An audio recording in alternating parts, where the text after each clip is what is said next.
شاعر نے کہا جو چلے تو سیلے روا، جو رکے تو کوہے گرا، جگرے لالا میں ہو جس سے ٹھنڈک، وہ شبنم دریاؤں کے دل جس سے دہل جائے، وہ طوفان نعرہ تکبیر، رہبر اور رہنما خاتم الانبیاء، تیز ہو تیز ہو تیز ہو تیز ہو، گلیوں اور بازاروں میں تیز ہو تیز ہو، چوک اور چوراہوں میں تیز ہو تیز ہو، مسجد کے محرابوں میں مسجد کے محرابوں میں، تعلیمی اداروں میں تعلیمی اداروں میں تیز ہو تیز ہو۔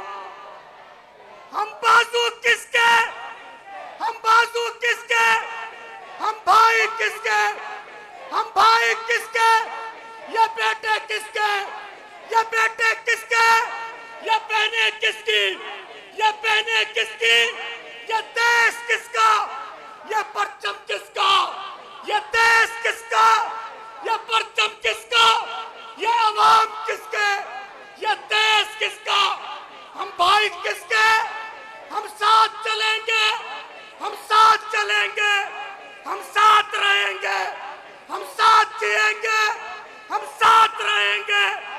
حافظ حافظ حافظ حافظ حافظ۔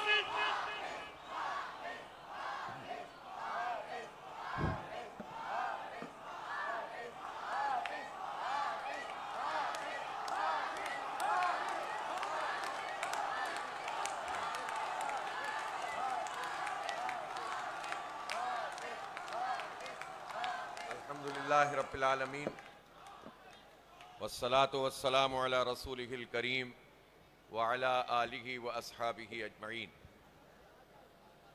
اما بعد فاعوذ باللہ من الشیطان الرجیم، بسم اللہ الرحمن الرحیم، یریدون لیطفئوا نور اللہ بافواہہم واللہ متم نورہ ولو کرہ الکافرون، والذی ارسل رسولہ بالہدی ودین الحق لیظہرہ علی الدین کلہ ولو کرہ المشرکون۔ صدق اللہ العلی العظیم۔ محترم جناب راؤ محمد ظفر صاحب، امیر جماعت اسلامی صوبہ پنجاب جنوبی، برادر محترم ڈاکٹر صفدر ہاشمی صاحب، امیر ضلع ملتان محترم شیخ عثمان فاروق صاحب، نائب قیم جماعت اسلامی پاکستان جناب صہیب عمار صاحب، سیکرٹری جنرل جماعت اسلامی صوبہ پنجاب جنوبی، ذمہ داران جماعت اسلامی اور میرے بہت ہی عزیز قابل احترام بزرگوں، نوجوانوں، میری عزت ماؤں بہنوں بیٹیوں، سب سے پہلے میں جماعت اسلامی صوبہ پنجاب جنوبی اور ملتان کے تمام ذمہ داران کو خراج تحسین پیش کرتا ہوں، اور خاص طور پر اپنی بہنوں کو، اپنی بیٹیوں کو، اپنی ماؤں کو، کہ جو اس سخت موسم میں آج پورا دن برسات ہوتی رہی اور اس کے باوجود اتنی بڑی تعداد میں یہاں پر آ کر جمع ہیں، پرعزم ہیں، حوصلے کے ساتھ، ہمت کے ساتھ کھڑے ہیں، اور آپ کا یہ حوصلہ ہمیں بھی حوصلہ دیتا ہے اور اس بات کا عزم دیتا ہے کہ انشاءاللہ عوام کے حق کی جد و جہد، پاکستان کے حق کو حاصل کرنے کی جد و جہد، دین اسلام کو بحیثیت نظام کے قائم کرنے کی جد و جہد انشاءاللہ تیز تر ہوگی۔ آپ نے بہترین انتظامات کیے، لیکن اس کے باوجود اتنی بڑی تعداد میں لوگ یہاں پر پہنچے ہیں کہ یہ سڑک چھوٹی محسوس ہو رہی ہے۔ دوسری جانب بھی لوگ موجود ہیں، میں آپ کو مبارکباد پیش کرتا ہوں۔ میرے بھائیوں اور دوستوں، میری عزت ماں بہنوں، پاکستان میں اس وقت جو حکومت موجود ہے اس نے مہنگائی اور بے روزگاری اس میں پورے پاکستان کو مبتلا کیا ہوا ہے، اور اب صورتحال یہ ہے کہ IMF کی غلامی میں اور ان کے احکامات کی بجاوری میں اس قدر مہنگائی اور بے روزگاری بڑھ گئی، بجلی کے بل بڑھ گئے کہ اب خود حکومت کے لیے مشکل ہو گئی ہے کہ وہ کیسے لوگوں کا سامنا کریں۔ پورے پاکستان میں ان کے وزیروں اور مشیروں کا نکلنا عوام میں جانا دوبر ہو گیا ہے، خود ان کو ان کے خاندان کے لوگ برا بھلا کہتے ہیں، اور اس ساری صورتحال میں ان کی کچھ سمجھ میں نہیں آتا۔ ہاں ایک بات ان کی سمجھ میں آتی ہے، اور وہ یہ سمجھ میں آتی ہے کہ کسی صورت بھی اپنی مراد کو نہیں چھوڑنا، اپنی گاڑیوں کو چھوٹا نہیں کرنا، اپنے فری پیٹرول کو ختم نہیں کرنا، اپنی اسمبلی کی جو مراحت ہیں ان کو نہیں چھوڑنا، اور جو عیاشیاں ہیں اس سے دستبردار ہونے کے لیے تیار نہیں ہیں۔ باقی ان کو کچھ سمجھ میں نہیں آتا۔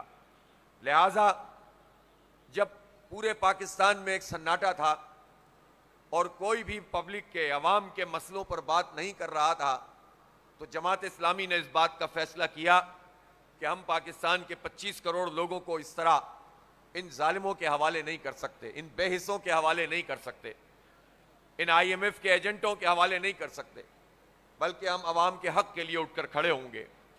اسی دوران بجلی کی قیمت بڑھتی چلی گئی، اور یہ بجلی کے بل نہیں، بجلی کے بم ہیں جو ہر مہینے لوگوں کے اوپر گرتے ہیں۔ ہم نے مظاہرے کرنا شروع کیے، احتجاج کرنا شروع کیا، اور پھر بالآخر اس بات کا فیصلہ کیا کہ ہم اسلام آباد جائیں گے اور وہاں پر دھرنا دیں گے۔ ہم اسلام آباد پہنچے تو انہوں نے اسلام آباد کو چاروں طرف سے بند کر دیا، اور یہ چاہتے تھے کہ کوئی جھگڑا ہو، فساد ہو، انتشار ہو، اور جماعت اسلامی اور حکومت کا ٹکراؤ ہو، اور اس ٹکراؤ کے نتیجے میں لوگ زخمی ہوں، پولیس والے زخمی ہوں، جماعت اسلامی کے لوگ گرفتار ہوں، جماعت اسلامی کو شہرت مل جائے، 2 دن میڈیا کے اوپر بات چیت ہوتی رہے، جماعت والے بھی خوش ہو جائیں کہ ہم نے بہت بڑا کارنامہ انجام دے دیا، اور ان کے اقدامات بھی اسی طرح سے جاری رہیں۔ جماعت اسلامی کی قیادت نے اس سازش کو ناکام بنا دیا، اور ہم نے اپنے ایک دھرنے کو کئی دھرنوں میں تبدیل کیا، اور بالآخر پھر مری روڈ پر راولپنڈی میں ہم نے اپنا پڑاؤ ڈال دیا، اور پھر 14 دن مسلسل اتنی بڑی تعداد میں لوگ شریک ہوئے، اور روز جب ہماری گفتگو صبح و شام ان سارے دھرنے کے شرکاء سے ہو رہی تھی، تو پورے پاکستان میں بھی لوگوں نے چوکوں اور چوراہوں پر اسکرینیں لگا کر اس دھرنے سے اپنی وابستگی قائم کر لی، اور وہ پیغام جو برسوں میں لوگوں تک نہیں پہنچ سکا تھا، پاکستان کے بچے بچے کو ہم نے یہ بات سمجھا دی کہ یہ IPPs کیا بلا ہے، اس نے کس طرح سے ہمارا خون نچوڑا ہے، کس طرح سے پاکستان کو ان IPPs نے کھا لیا ہے۔ ہم نے بچوں کو یہ بات بتا دی کہ تمہارے حق کے اوپر، تمہارے تعلیم کے حق پر ڈاکہ چند لوگ ڈال کر رکھے ہوئے ہیں، اور ان لوگوں نے اپنے خاندانوں کے لیے الگ نظام تعلیم رکھا ہوا ہے۔ دولت کی بنیاد پر تعلیم ملتی ہے، پیسے کی بنیاد پر تعلیم خریدی جاتی ہے، اور مڈل کلاس لوگوں کی تعلیم الگ ہے، غریبوں کی تعلیم الگ ہے، اور 2 کروڑ 62 لاکھ تو وہ بچے ہیں جن کی عمریں اسکول جانے کی ہیں، لیکن وہ اسکول سے باہر ہیں۔ یہ بات الحمدللہ پورے پاکستان کو ہم نے سمجھائی کہ یہ جو بجلی کے بل ہمارے اوپر آ رہے ہیں، اس کی اصل لاگت تو بہت تھوڑی سی ہے۔ ایک IPPs کہ جس میں وہ پلانٹ نہیں چلتے لیکن ان کی جتنی کیپیسٹی ہوتی ہے اس کی پیمنٹ ہم اپنے بلوں میں کرتے ہیں، اور حکمران طبقہ اور حکمران پارٹیاں 1994 سے لے کر اب تک جتنی حکومتیں اور جتنی پارٹیاں آئیں، ان سب نے ان مافیاز کا ساتھ دیا، ان کے ساتھ ساز باز کی، اور پاکستان کو معیشت کے دلدل میں خرابی کے اندر جو ہے یہ مبتلا کرتے چلے گئے۔ چند خاندان طاقتور ہوتے چلے گئے، اور پاکستان کے عوام کمزور ہوتے چلے گئے، اور اب بجلی کے بلوں کا یہ حال ہے کہ صرف غریب کا مسئلہ نہیں رہا، مڈل کلاس بھی پریشان ہے، تاجر بھی پریشان ہے، کاشتکار بھی پریشان ہے، صنعت کار بھی پریشان ہے، پورا پاکستان چلا رہا ہے کہ بجلی کے ان بلوں کی صورت میں پاکستان آگے نہیں بڑھ سکتا، اور لوگ یہ کہتے ہیں کہ اب ہمارے گھر کے خرچے بالکل ایک طرف اور بجلی کے بل دوسری طرف، کوئی کرائے کے مکان میں رہتا ہے تو کرائے کے مکان سے زیادہ بجلی کا بل آتا ہے.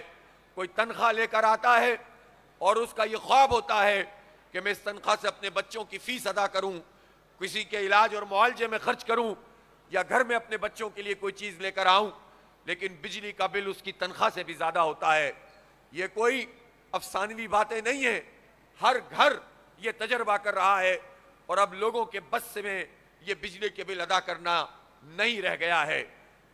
جو حالات میں تبدیلی واقع کرنی ہوتی ہے اور لوگوں کو اٹھا کر کھڑا کرنا ہوتا ہے, اس کی جو پہلی منزل ہوتی ہے وہ پہلی منزل شعور کا پروان چڑھانا ہوتا ہے. دوسری بات یہ ہے کہ لوگوں کو یہ سمجھانا ہوتا ہے کہ مہنگی تعلیم یہ تمہاری قسمت نہیں ہے, یہ بجلی کے بل, یہ بھاری بھرکم بل یہ تمہاری قسمت نہیں ہے, تقدیر نہیں ہے. یہ مہنگا پیٹرول تمہاری تقدیر نہیں ہے.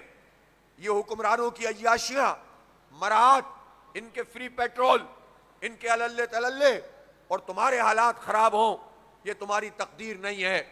شعور پروان چڑھایا جائے اور لوگوں کے اندر یہ اعتماد پیدا کیا جائے کہ وہ بھی اس حکمران طبقے کے خلاف اٹھ کر کھڑے ہو سکتے ہیں. الحمدللہ جماعت اسلامی نے اپنی اس طویل جد و جہد سے, اس شاندار دھرنے سے یہ شعور پاکستان کے بچے بچے کو دیا ہے, پاکستان کی ماؤں بہنوں کو دیا ہے, پاکستان کے مزدوروں کو دیا, پاکستان کے کسانوں کو دیا, پاکستان کے طالب علموں کو دیا. اور پھر ہم ایسے اٹھ کر نہیں آئے, ہم نے ایک معاہدہ کیا, ایک تحریری ایگریمنٹ ہوا, اور حکومت کے وزراء نے سامنے آ کر پوری قوم کے سامنے اس معاہدے کا اعلان کیا. اور الحمدللہ جماعت اسلامی نے پھر یہ بھی فیصلہ کیا کہ اب یہ معاہدہ کر کے ہم گھر نہیں جائیں گے, بلکہ اگلے ہی دن ہم نے پنڈی میں جلسہ عام کیا, پھر اس کے بعد ہم نے لاہور میں جلسہ عام کیا, پھر ہم نے پشاور میں جلسہ عام کیا. آج ہم ملتان پہ اتنا تاریخی جلسہ عام اس وقت منعقد کر رہے ہیں, اور بات ابھی ختم نہیں ہوئی ہے. ابھی تو آپ نے کاؤنٹ ڈاؤن شروع کیا, 45 دن کی یہ مہلت تھی, 8واں دن آج موجود ہے. الحمدللہ 14 روپے انہوں نے بجلی کے بلوں میں کمی کی ہے. آپ کو مبارک ہو کہ آپ نے جد و جہد کی ہے. یہ کریڈٹ لینے والی بات نہیں ہے. میں پوچھنا چاہتا ہوں, پاکستان میں کون ہے جو اس مسئلے پر بات کر رہا تھا؟ کسی پارٹی کا یہ ایجنڈا تھا, کسی حکومتی پارٹی اور کسی اپوزیشن پارٹی کا, کہ بجلی کے بلوں پر احتجاج کیا جائے, آئی پی پیز کو بے نقاب کیا جائے؟ اس لیے کہ یہ پارٹیاں یہ کام کر ہی نہیں سکتی. جب یہ آئی پی پیز کے خلاف بات کریں گے تو ان کے چہرے بے نقاب ہوں گے. پیپلز پارٹی کی حکومت ہو, یا نون لیگ کی حکومت ہو, یا قاف لیگ کی حکومت ہو, یا پی ٹی آئی کی حکومت ہو, ان ساری حکومتوں میں چند لوگوں کو طاقتور بنایا گیا, پاکستان کے عوام کے خون پسینے کی کمائی کو نچوڑا گیا اور لوٹا گیا, اور ان لوگوں کو طاقتور بنایا گیا. بڑی بڑی باتیں کرنے والے بھی چند لوگوں کو فائدہ پہنچاتے رہے, صرف اپنے مفاد کی خاطر, کہ انہیں پاکستانی قوم سے امید نہیں ہوتی, اے ٹی ایم مشینوں سے امید ہوتی ہے. اسی لیے باتیں کچھ بھی کرتے ہوں, اے ٹی ایموں کو ہی طاقت پہنچاتے ہیں, انہی کو جو ہے وہ مراحت دیتے ہیں, انہی کی آئی پی پیز کا بوجھ ہم پہ ڈالتے ہیں. اس لیے جماعت اسلامی کا یہ ایجنڈا تھا. اس لیے بات کریڈٹ کی نہیں ہے, بات تو جد و جہد کی ہے. کس نے آواز بلند کی, کون سڑکوں پہ آیا, کس نے دھرنے دیے, کس نے حکومت کو معاہدوں میں باندھا؟ صرف اور صرف جماعت اسلامی ہے. اور ہم تو اب بھی یہ کہتے ہیں, کریڈٹ تم خود لے لو, اپنے خاندان کو دے دو, لیکن پاکستان کے 25 کروڑ لوگوں پر سے یہ عذاب ہٹا دو. مہنگی بجلی ہمیں منظور نہیں ہے. اور میں یہ بھی پوچھنا چاہتا ہوں کہ جب آج میاں نواز شریف صاحب اپنی صاحبزادی کے ساتھ بیٹھ کر 2 مہینے کے لیے 14 روپے بجلی کی قیمت کم کر سکتے ہیں, تو میاں نواز شریف کے چھوٹے بھائی شہباز شریف پورے پاکستان کے لیے یہ کام کیوں نہیں کر سکتے؟ اور جب یہ 2 مہینے کا ہم جب حساب کرتے ہیں تو یہ 50-60 ارب روپے بنتے ہیں.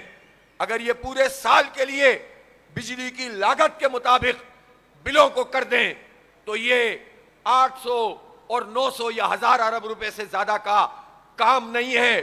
آپ سوچیں اس سے کتنا بڑا فائدہ پاکستان کو ہوگا، تجارت چلنے لگے گی، صنعتیں آگے بڑھنے لگیں گی، لوگوں کو ریلیف ملے گا، معیشت کا پہیہ چلے گا۔ پوچھتے ہیں یہ 1000 ارب روپے کہاں سے آئیں گے؟ بتانا چاہتا ہوں کہ یہ 1000 ارب روپے یہاں سے آئیں گے کہ آپ نے جو سود 19%، 19.5% کیا ہوا ہے، آپ اس کو ختم کریں اور بتدریج ختم کریں۔ ہم بھی جانتے ہیں کہ سود کی یہ لعنت، اس عذاب نے پاکستان کو برباد کیا ہے۔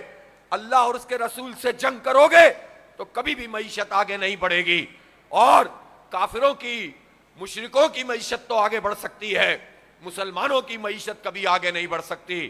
اس لیے اس پورے سود کی لعنت کو ختم کرنا ہوگا، لیکن گریجولی کرو، بتدریج کرو، اور اگر اس سال کے اختتام تک تم 12 سے 10% پر اس سود کو لے آؤ تو تم 3.5-4 ہزار ارب روپے بچا سکتے ہو۔ اس لیے کہ تم نے صرف پاکستان کے جو بینکوں کا جو قرض ہے اس کا سود ہی 8.5 ہزار ارب روپے ادا کرنا ہے۔ اس میں سے اگر سود ہی کو تم آدھا کر دو جو تمہارے اختیار میں ہے، اسٹیٹ بینک کو تم نے خود مختاری دی۔ اور یہ بھی کیسی تماشے والی بات ہے کہ جب اسٹیٹ بینک کی خود مختاری دینے کی بات آئی تو پی ٹی آئی، نون لیگ، پیپلز پارٹی سب ایک ہو گئے۔ عجیب بات ہے، باجوہ کی ایکسٹنشن کی بات ہو تب بھی پی ٹی آئی، نون لیگ، پیپلز پارٹی، ایم کیو ایم سب ایک ہو جاتے ہیں، اور اگر اسٹیٹ بینک کی کو انڈیپینڈنٹ کرنے کی بات ہو تب بھی پی ٹی آئی، نون لیگ، پیپلز پارٹی، ایم کیو ایم سب ایک ہو جاتے ہیں۔ یہ کیا تماشا ہے؟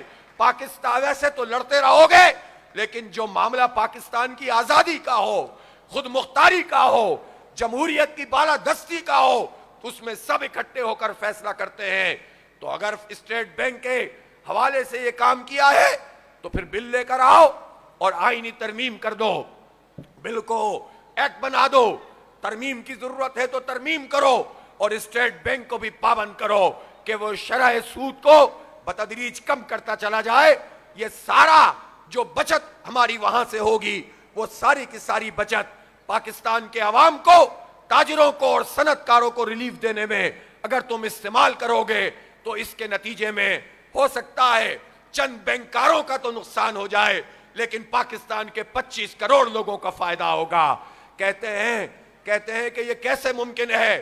ریزرو ریشو 5% ہے، آپ پہلے مرحلے میں بینکوں کے ریزرو ریشو کو 25% پہ لے کر آؤ، یہ مسئلے حل ہونا شروع ہو جائیں گے۔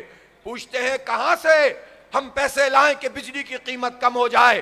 اپنی مراد کم کرو، اپنے فری پیٹرول ختم کرو، اپنی گاڑیاں چھوٹی کرو، اور اس کے نتیجے میں جو بینیفٹ ہو وہ پاکستان کے عوام کو دو۔ کہتے ہیں کہ کیسے ہم آٹا، چینی، دال کے پیسے کم کریں؟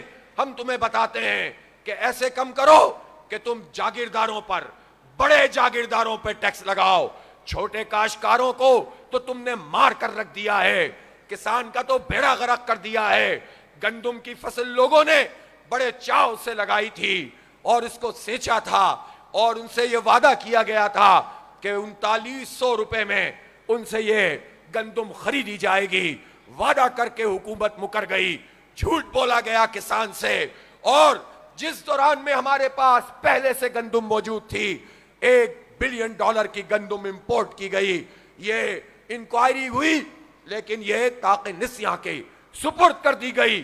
ہم مطالبہ کرتے ہیں کہ وہ گندم کی جو امپورٹ کی انکوائری رپورٹ ہے وہ قوم کے سامنے لاؤ، اور جو مجرم ہیں ان کو سزا دو۔ ہم نے یہ دیکھا کہ کسانوں کو آپ نے پیسے نہیں دیے، پھر کہا کہ ہم سبسڈی دیں گے، وہ بھی نہیں دی، پھر کہا کہ قرض دیں گے، وہ بھی نہیں دیا۔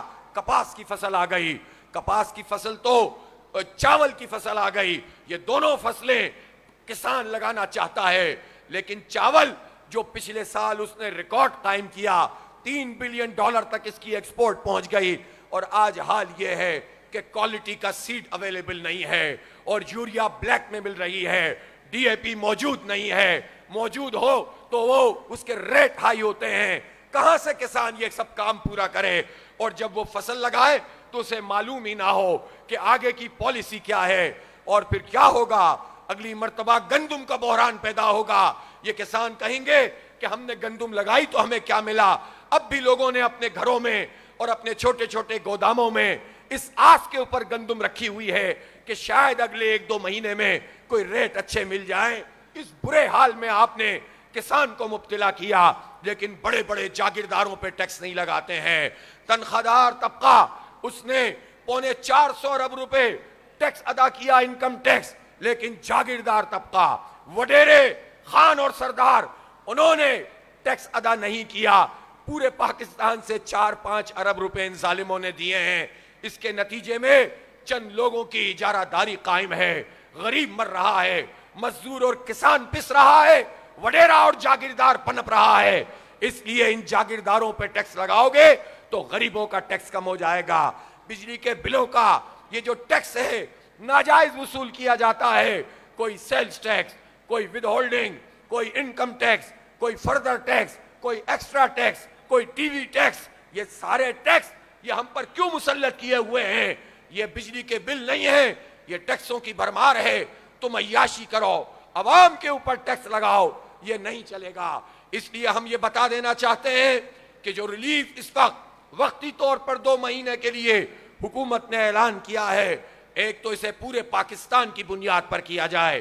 میں پنجاب میں کھڑا ہوا ہوں، لیکن پنجاب کے لوگ یہ ظرف رکھتے ہیں کہ یہ صرف اپنی بات نہیں کرتے بلکہ یہ پورے پاکستان کی بات کرتے ہیں، پورے پاکستان کا مطالبہ کرتے ہیں کہ ریلیف دو، پورے پاکستان کو ریلیف دو.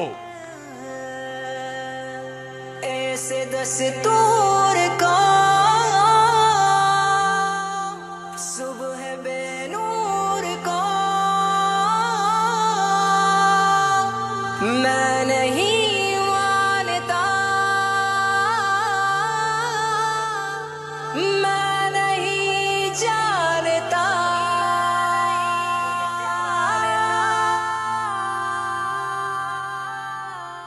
اس لیے یہ زراعت کے اوپر بھی بھیجا، جو بجلی کے اضافی بل لگائے گئے ہیں، صنعتوں پر لگائے گئے ہیں، تاجروں پر لگائے گئے ہیں، عام ہاؤس ہولڈ پر لگائے گئے ہیں، یہ ہمیں کسی بھی صورت میں قبول نہیں ہے.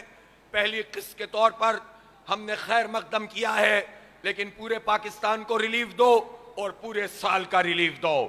بجلی کے بل بجلی کی لاگت کے مطابق ہونے چاہیے. تمہارے آئی پی پیز کو ہم نہیں پالیں گے، اب تمہارے آئی پی پیز ہم نہیں پالیں گے. تم جھوٹ بولو، تم غلط معاہدے کرو، تم گنے کی پھوک پہ اپنی فیکٹری، اپنی آئی پی پی چلاؤ اور امپورٹڈ آئل کے پیسے ہم سے چارج کرو، امپورٹڈ کول کے پیسے ہم سے چارج کرو. یہ ڈرامہ اب نہیں چلے گا. اور اب پوری قوم میں یہ شعور پیدا ہو گیا ہے. اس لیے اس سے پہلے کہ لوگ بپھر جائیں، تم ان تمام چیزوں پر نظر ثانی بھی کرو، ری نیگوشیٹ بھی کرو اور پاکستان کے عوام کو ریلیف دو. ابھی کاؤنٹ ڈاؤن میں 45 دن تھا اور 44-43 کرتے کرتے اب 37 دن باقی رہ گئے ہیں. 37 دن میں اگر انہوں نے معاہدے کے مطابق یہ سارے کام نہیں کیے تو ملتان والوں میں تم سے پوچھنا چاہتا ہوں کہ تمہیں اگر ہم کال دیں تو تم پھر پہنچو گے اسلام آباد کے نہیں پہنچو گے؟ اور اسلام آباد اب ہم ایسے نہیں پہنچیں گے، ایسے نہیں پہنچیں گے کہ بس آپ سے کہوں گا اور آپ پہنچ جائیں گے، بلکہ آپ کو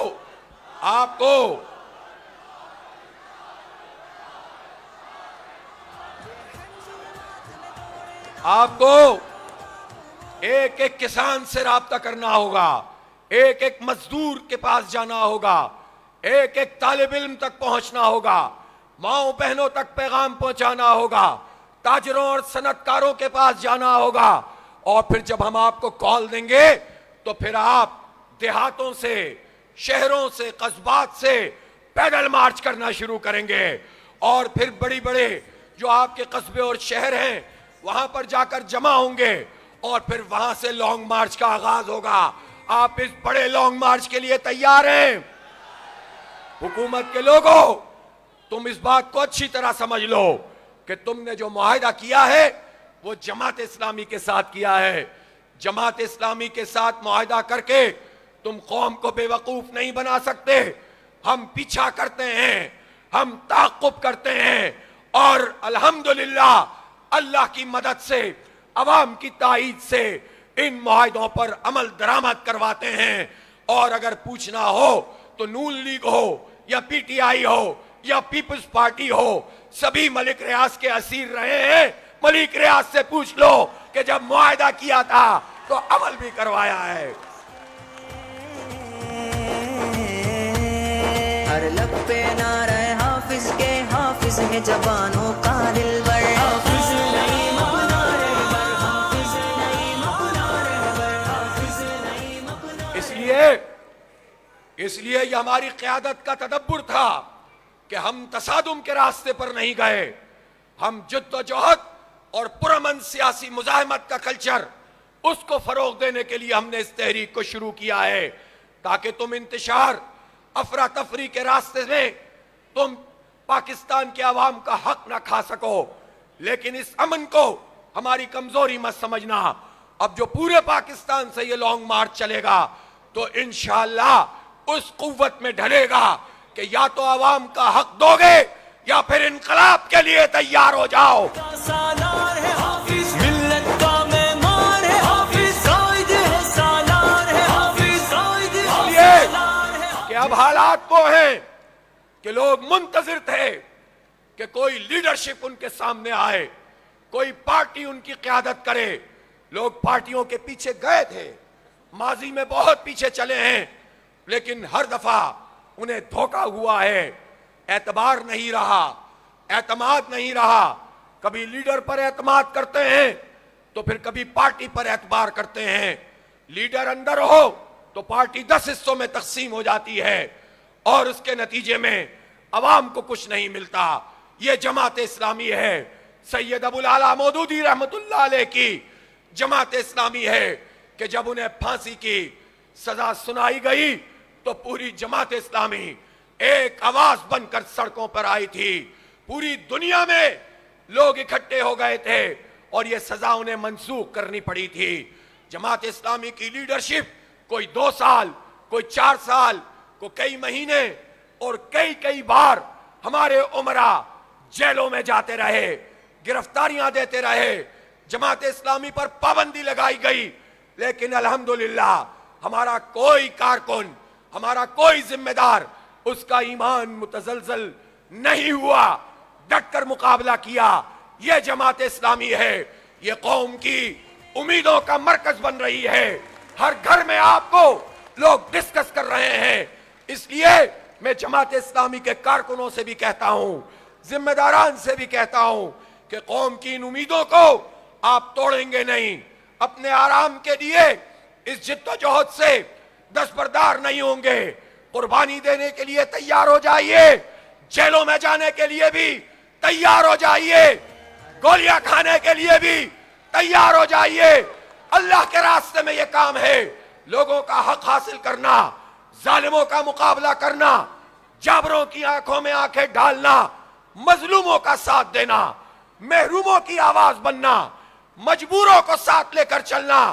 یہ کار نبوت ہے. نبی مہربان صلی اللہ علیہ وآلہ وسلم کے بعد نبوت کا سلسلہ ختم ہو گیا ہے. یہ ذمہ داری امت کی ہے کہ وہ حق اور انصاف کی بالادستی کے لیے، عدل کے نظام کے لیے جد و جہد کرے. اس لیے ہم اپنے اس کام کو محض سیاست اور معروف معنوں میں سیاست نہیں سمجھتے، بلکہ اس کو ہم سیاست بھی عبادت سمجھ کے کرتے ہیں. اس لیے قربانیوں کے لیے بھی تیار ہو جائیے. نوجوانوں کو خاص طور پر کہہ رہا ہوں کہ آپ اپنے اندر یہ حوصلہ پیدا کریں. مایوس لوگ کبھی بھی کچھ نہیں کر سکتے. یہ سازش ہے کہ پاکستان کا نوجوان مایوس ہو جائے، کہے کہ اس ملک میں ہمیں نہیں رہنا. کیوں نہیں رہنا؟ کیا اس ملک میں پہاڑ نہیں؟ کیا اس میں سمندر نہیں؟ کیا اس میں دریا نہیں؟ کیا اس میں محنت کش نہیں؟ کیا اس میں لہلہاتے کھیت نہیں؟ کیا اس میں معدنیات نہیں؟ کیا سونا اور تانبا نہیں؟ کیا گیس اور تیل نہیں؟ پھر کیا مسئلہ ہے؟ ہم کیوں مایوس ہوں؟ ہم چند لوگوں کی وجہ سے اس ملک سے مایوس ہو جائے؟ نوجوانوں، ان چند لوگوں کو ہم مایوس کر دو، اپنا مستقبل روشن کر لو، ہمت سے کام لو، جذبے سے آگے بڑھو. جماعت اسلامی نے تمہارا ہاتھ تھام لیا ہے.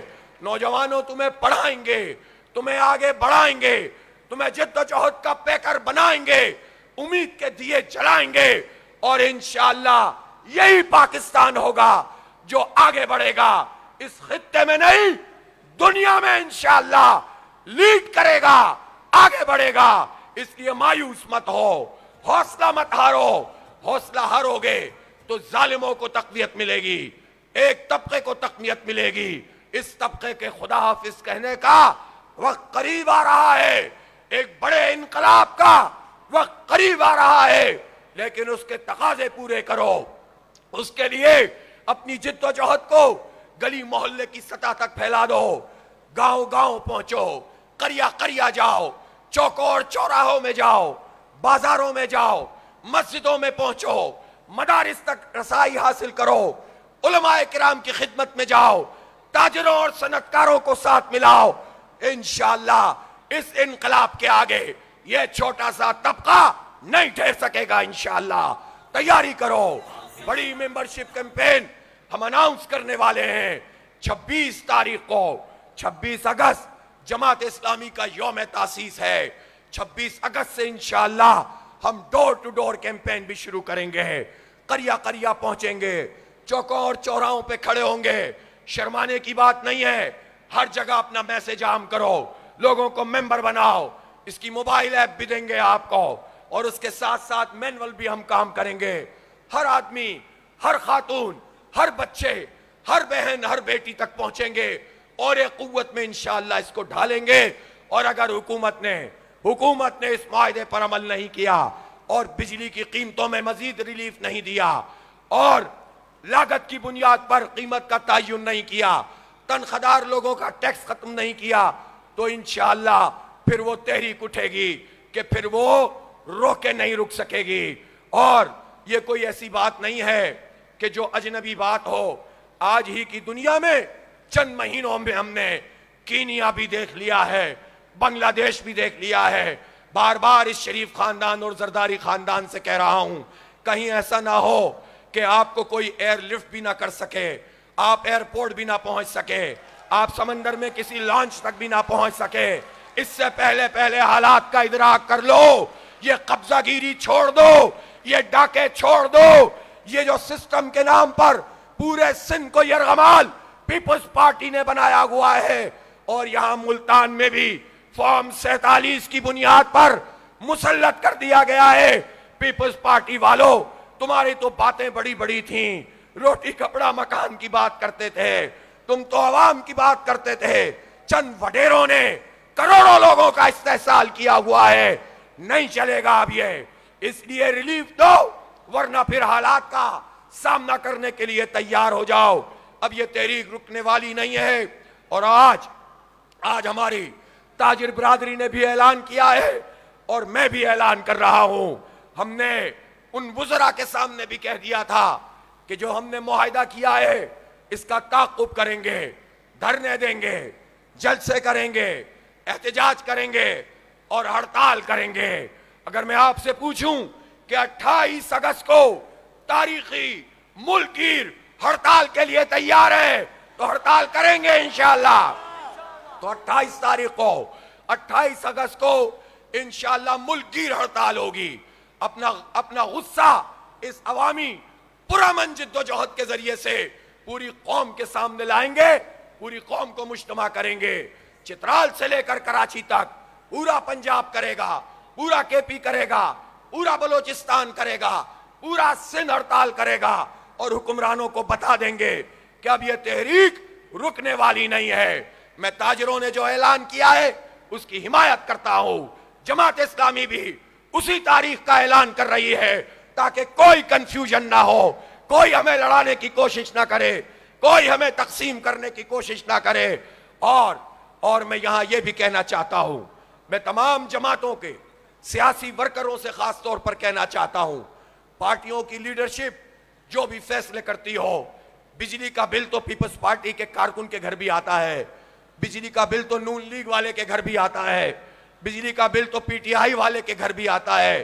جب نوجوان اپنی موٹر سائیکل میں پیٹرول ڈلواتا ہے تو اس کی تکلیف کا اندازہ ہر پارٹی سے تعلق رکھنے والے غریب اور مڈل کلاس کے آدمی کو ہوتا ہے.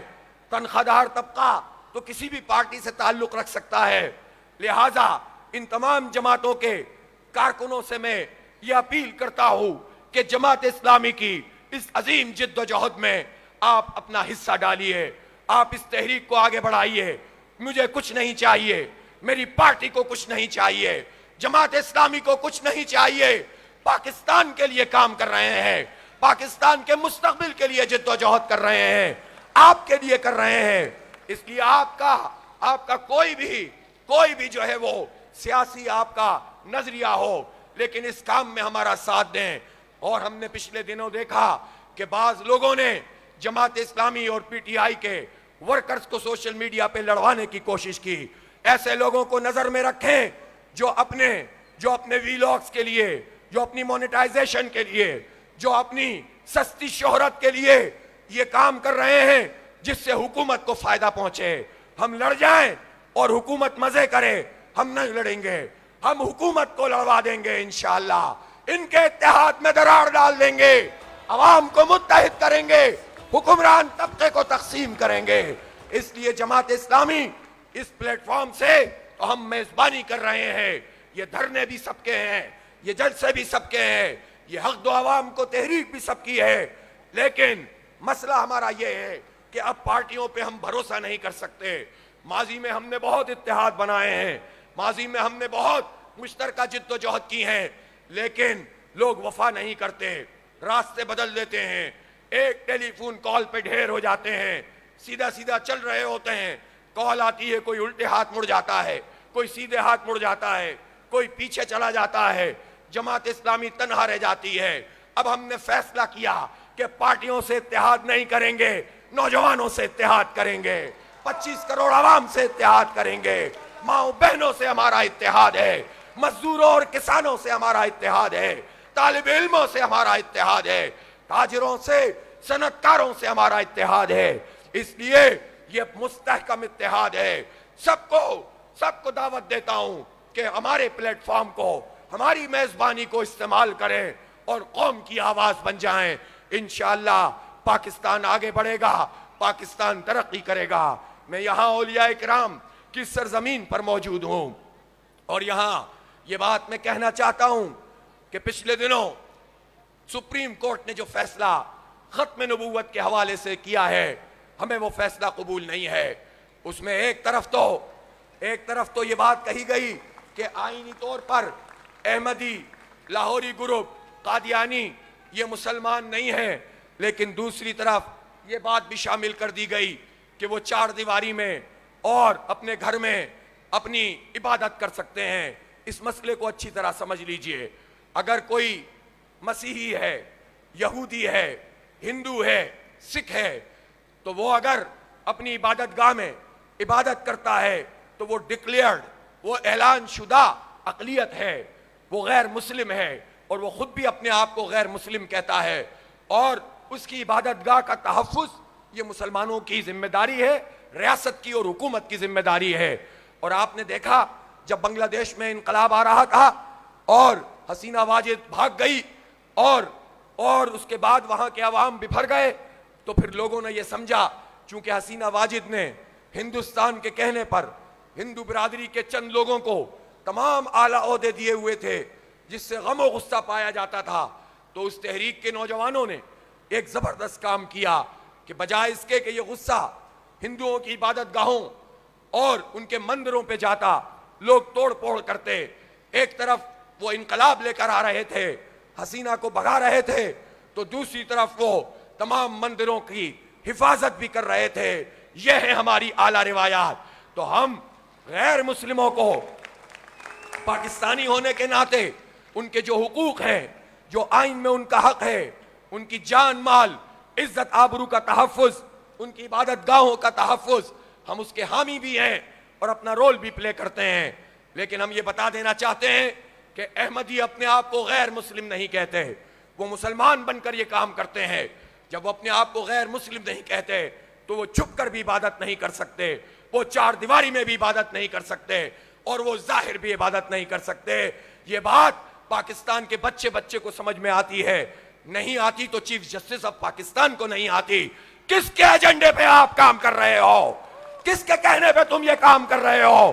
چیف جسٹس صاحب، آپ سے ہم کہتے ہیں کہ ہم قانون اور آئین کے دائرے میں رہ کر جد و جہد کرتے ہیں، اس لیے کہ اگر ہم فتوے دینا شروع کریں، کسی کو واجب القتل قرار دیں تو معاشرے میں انار کی پھیلتی ہے. یہ ہمارا منصب نہیں ہے، یہ حکومت اور ریاست کا کام ہے. لیکن آپ جس عدل کی کرسی پر ہیں، آپ نے آئین پاکستان کا حلف لیا ہے. یہ آئین پاکستان ختم نبوت، اس پر آپ کا حلف ہوتا ہے. اللہ اور اس کے رسول کی سوورنٹی کی بات ہوتی ہے. اس لیے آپ کو یہ کوئی حق ہی نہیں ہے کہ آپ وہ فیصلہ کریں جو آئین سے متصادم ہے اور شریعت سے متصادم ہے. اس فیصلے پر نظر ثانی کر لیجئے. اور علماء نے بھی خط لکھا ہے، میں نے بھی جماعت اسلامی پاکستان کے امیر کی حیثیت سے چیف جسٹس کو خط لکھا ہے، اور ہم دیکھتے ہیں کہ چیف جسٹس اپنا یہ فیصلہ کتنے دنوں میں واپس لیتے ہیں. اور آئین کے مطابق فیصلہ ان کو کرنا چاہیے، ورنہ ظاہر سی بات ہے کہ یہ بھی ایک غصہ ہے، اور یہ غصہ کسی بھی صورت میں ایک لاوا کسی بھی بڑے انقلاب کی صورت میں پھوٹ سکتا ہے. ہم یہ چاہتے ہیں کہ اس کے نتیجے میں ہمارے آئین کی اصلاح بھی ہو، تشریح بھی صحیح ہو، عدلیہ کی بھی اصلاح ہو، اور یہ فیصلہ بھی ریوائز ہو. اور واضح طور پر ہمیں یہ بات کہنے میں کوئی باک نہیں ہے کہ ہمیں جسٹس فائز عیسیٰ کا، قاضی فائز عیسیٰ کا ختم نبوت کے حوالے سے یہ فیصلہ قبول نہیں ہے. اس فیصلے کو واپس کیا جائے. میرے عزیزوں، میرے نوجوانوں، میں نے آپ سے جو عرض کیا ہے، ایک بڑی تحریک کے لیے آپ تیاری کیجئے. آپ دیکھیے کہ آپ اگر مایوس ہوں گے تو کچھ بھی نہیں بچے گا. حوصلہ سیکھنا ہے تو کشمیر کے مسلمانوں سے سیکھو. حوصلہ حاصل کرنا ہے فلسطین کے، غزہ کے مجاہدوں سے کرو. 40,000 سے زائد تو آفیشلی آ گیا ہے کہ لوگ شہید ہو گئے ہیں، جس میں سے 26,000 بچے اور خواتین ہیں. اس کے باوجود کوئی ایک فلسطینی بھی ایسا نہیں ہے جس نے کہا ہو کہ ہم سرنڈر کرتے ہیں اور اسرائیل کو تسلیم کرتے ہیں. حوصلہ حاصل کرو، ہمت حاصل کرو. سب کچھ نچھاور کر دیا ہے، گھر ٹوٹ گئے ہیں، خیموں پہ بمباری ہے، بچے شہید ہو رہے ہیں، لیکن ہمت نہیں چھوڑتے، اور انشاءاللہ وہی فتح مند ہوں گے. فتح تو انہیں ملی گئی ہے 7 اکتوبر کو، جب انہوں نے اسرائیل کو شکست دے دی. ابھی تو اسرائیل بچوں کو مار رہا ہے، اور اسرائیل کو یہ طاقت بھی مسلم حکمرانوں کی بے غیرتی اور بے حمیتی کی وجہ سے مل رہی ہے. لہٰذا میرے بھائیوں، میری بہنوں، جو بائیکاٹ کا سلسلہ ہے اس کو بھی وسیع کرو، اور سوشل میڈیا پہ جتنی بھی پابندیاں لگیں، آلٹرنیٹ اپنے پیغام کو پھیلانے کا ذریعہ بناؤ. اور اسی طرح سے گلی گلی ان غزہ کے مجاہدوں کے ساتھ اپنی بات جب بھی کرو، جب بھی تم بجلی کے بلوں پر بات کرو، جب بھی تم گیس کے بلوں پر بات کرو، پاکستان کے حالات پہ بات کرو، تو اپنے فلسطین کے بھائیوں کو نہ بھولو، اپنی دعاؤں میں ان کو مت بھولو، ان کو یاد رکھو، ان کی آواز بنو. انشاءاللہ فلسطین بھی آزاد ہوگا، مسجد اقصی آزاد ہوگی، کشمیر پہ سے بھی بھارت کا تسلط ختم ہوگا. بھارت بیک فٹ پہ ہے، بنگلہ دیش میں اسے شکست ہو گئی ہے. خود مودی جو اب کی بار 400 پار کہہ رہا تھا، بمشکل حکومت بنا سکا ہے. وہاں سے بھی تحریکیں اٹھ رہی ہیں، وہاں بھی کسان اٹھ رہے ہیں، وہاں بھی سکھ اٹھ رہے ہیں. لہذا مایوس نہ ہو، پاکستان کو پاکستان بنا دو، پھر انشاءاللہ کوئی مودی ہمارے سامنے نہیں آ سکے گا، کوئی نیتنیاہو، کوئی جو بائیڈن، کوئی ہمارے سامنے کھڑا نہیں ہو سکے گا. پاکستان کو حقیقی معنوں میں وہ پاکستان بناؤ جس کے لیے قربانیاں دی تھیں. 77 سال مکمل ہو گئے ہیں. آؤ ہم پاکستان کو اس کی منزل سے ہم کنار کریں. وآخر دعوانا ان الحمدللہ رب العالمین.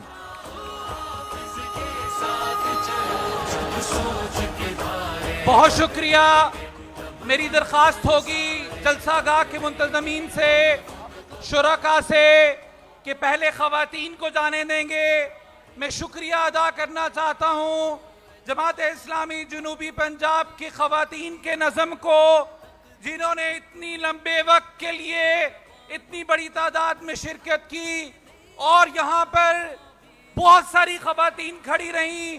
میں شکریہ ادا کرنا چاہتا ہوں اس جلسے کا انتظام کرنے والے دوستوں کا، ہمارے ساتھ یہاں شیخ اسرار حسین جو پچھلی 2 راتوں سے یہیں پر موجود ہیں، اور بہت سارے دوست سیکیورٹی کے، میڈیا کا ہم شکریہ ادا کرنا چاہتے ہیں، اور یہاں پر دیگر جتنے احباب اور مہمانان آئے ان کا شکریہ ادا کرنا چاہتے ہیں۔